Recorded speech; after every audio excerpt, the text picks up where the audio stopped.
जैन जी, ये word social media पर आपने कभी ना कभी ज़रूर सुना होगा। आज के टाइम पर इंटरनेट पर हर कोई जैन जी के बारे में बातें कर रहा है, लेकिन आखिरकार कौन है ये जैन जी? कौन है ये लोग और लोग इतना क्यों जैन जी के बारे में बातें करते हैं? 1995 से 2012 के बीच में जो लोग पैदा हुए हैं उनको जैन जी की कैटेगरी में डाला जाता है। आसान भाषा में बताऊं तो जिस भी इंसान की उम्र 12 से 30 साल के बीच में है वो खुद को जैन जी बोल सकता है। और इन लोगों की बात इतनी ज़्यादा इसलिए हो रही है क्योंकि जैन जी ही हमारे देश को आगे लेके जाने वाले हैं। Gen Z are going to decide the future of our country. लेकिन ये कोई वैसा वाला वीडियो नहीं है जहाँ पे हम ऐसी बात करेंगे कि जैन जी यूजलेस है, जैन जी कुछ काम नहीं करता, जैन जी को कॉर्पोरेट में कोई एक्सेप्ट नहीं कर रहा है। ये वैसा वाला वीडियो नहीं। सच तो ये है दोस्तों कि हिस्ट्री में पहली बार एक जनरेशन के पास सब कुछ है। इनके पास इंफॉर्मेशन है, टेक्नोलॉजी है, फ्रीडम ऑफ चॉइस है, पर फिर भी सबसे ज़्यादा कंफ्यूजिंग, सबसे ज़्यादा डिप्रेस्ड और सबसे ज़्यादा एंग्जाइटी भी इसी जनरेशन के पास है। तो आज हम इसी वीडियो में बात करेंगे जैन जी एक्चुअली है कौन, सोशल मीडिया ने जैन जी को कैसे हाईजैक किया हुआ है, मेंटल वीकनेस क्या है जैन जी में बाकी ओल्ड जनरेशन के कंपैरिजन में, शो ऑफ कल्चर की वजह से जैन जी क्यों बैंकरप्सी पर आ गया है, ओवर यूज ऑफ टेक्नोलॉजी और इंस्टेंट डोपामिन की वजह से कैसे फिजिकल और मेंटल हेल्थ खराब हो रही है जैन जी की, और क्या अभी भी टाइम रहते हुए जैन जी इस चीज़ को फिक्स कर सकता है या नहीं। आपके हाथ में जो मोबाइल है अगर वो आपसे छीन लिया जाए तो क्या आप एक भी दिन सर्वाइव कर पाएंगे? अगर नहीं तो कॉन्ग्रेचुलेशन, यू आर जेन जी। लेकिन जेन जी को सिर्फ एज डिफाइन नहीं करती, इसको डिफाइन करती है टेक्नोलॉजी। जेन जी मतलब डिजिटल बाय बर्थ। जेन जी ऐसी पहली जनरेशन है जिसने लोगों को ऑफलाइन से ज़्यादा ऑनलाइन जाना है। स्कूल से पहले उसने यूट्यूब चलाना सीख लिया और टीवी से ज़्यादा उसने फ़ोन यूज़ करा है। अगर आप एक जेन जी को 90s में लेके जाएंगे तो वो लोग नॉस्टैल्जिया फील नहीं करेंगे बल्कि डिप्रेस्ड हो जाएंगे। जेन जी सवाल पूछती है, अथॉरिटी को ब्लाइंडली फॉलो नहीं करती। इनके लिए पैसा तो जरूरी है लेकिन मेंटल स्टेबिलिटी और भी ज़्यादा। इस जनरेशन ने देखा है lockdown, online classes, fake influencer और ओवरनाइट फेम। इसलिए जेन जी कंफ्यूज भी है और मैच्योर भी। इनके लिए गूगल पिता समान, यूट्यूब गुरु समान और इंस्टाग्राम एक पहचान पत्र है। माइकल हॉल्प का एक कोट है, hard times create strong man creates good time creates weak man and weak man create hard time. I think इसमें किसी को कोई डाउट नहीं होगा कि जो हमारी ओल्ड जनरेशन रही है उनके पास हमारी जनरेशन के मुकाबले बहुत कम रिसोर्सेज थे। उनका टाइम हमारे टाइम से बहुत ज़्यादा हार्ड था। उस टाइम पे ना ही कोई टेक्नोलॉजी थी और हर वक्त वार की सिचुएशन बनी रहती थी। लेकिन इंटरेस्टिंग बात यह है दोस्तों कि जैन जी के पास सब कुछ है। जैन जी दुनिया की सबसे ज़्यादा प्रोटेक्टेड जनरेशन में से एक है, लेकिन शायद सबसे ज़्यादा कमज़ोर जनरेशन भी जैन जी ही है। ये एक ऐसी जनरेशन है जिसके अगर मार्क्स भी कम आ जाएं तो ये डिप्रेशन में चले जाते हैं।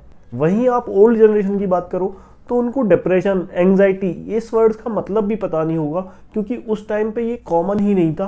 जैसे आज के टाइम पे जैन जी में ये वर्ड्स, ये बीमारियां बहुत ज़्यादा कॉमन है। रील कल्चर जेन जी को एक स्लो पोजन दे रहा है। अगर मैं आपसे कहूं कि 15 सेकंड की वीडियो आपका फ्यूचर और टाइम दोनों वेस्ट कर रही है तो क्या आप मानोगे? स्क्रॉल करते करते कब 1 घंटा निकल जाता है पता ही नहीं लगता।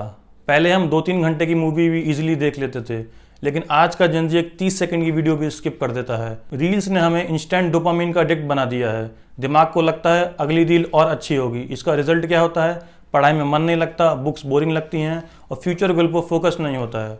जो जनरेशन फोकस नहीं कर पा रही है वो नेशन बिल्ड कैसे करेगी? इंस्टाग्राम रील पर सब सक्सेसफुल, फिट, अमीर और खुश दिखते हैं, but in reality mostly scripted and fake.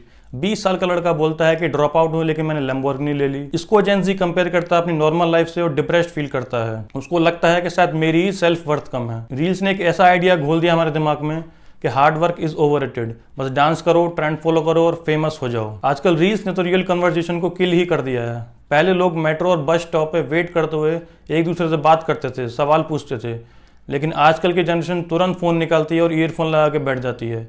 Family के साथ बैठे बैठे भी ये लोग स्क्रॉल करते रहते हैं। आजकल की जेन जी एक ऐसी जनरेशन है जो सराउंडेड बाय पीपल तो है लेकिन इमोशनली अलोन है। जैन जी के पास दुनिया का सबसे पावरफुल टूल है और वो है उनका स्मार्टफोन।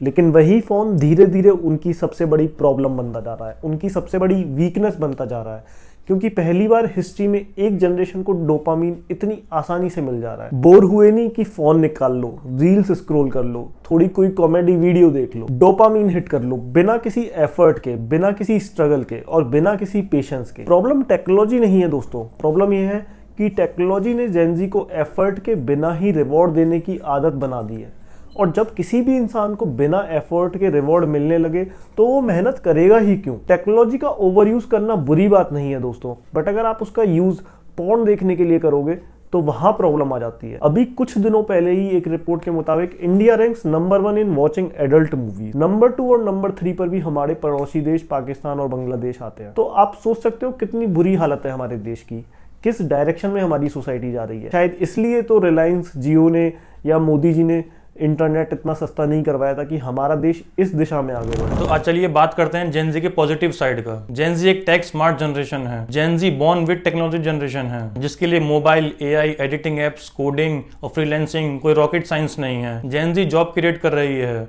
फ्रीलांसिंग, ऑनलाइन बिजनेस और कंटेंट क्रिएशन में।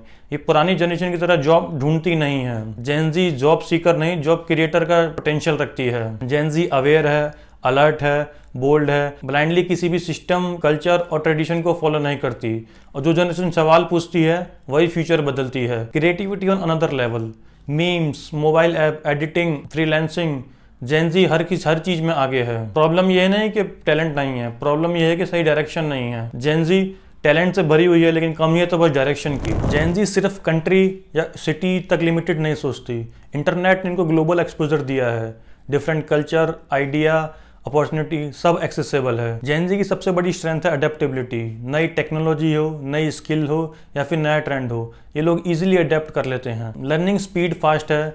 अगर ये लोग फोकस के साथ चलें तो रिजल्ट बहुत डेंजरस होंगे पॉजिटिव साइड में।